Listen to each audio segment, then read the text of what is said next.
June పోయి July పొడితే సీనియర్కి జూనియర్కి college క్యాంపస్లోనే ragging ఆరంభం.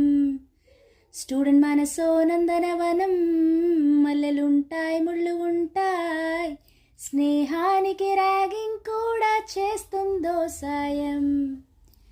Course ముగిసే రోజు వరకు తుళ్ళిపడిన కుర్రయ్యదలో కన్నీరే ఉండదంట దేవుడే సాక్షి.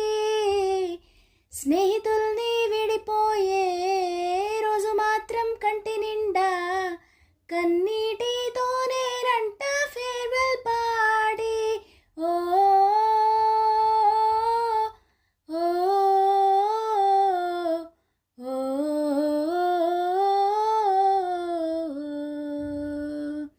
ముస్తఫా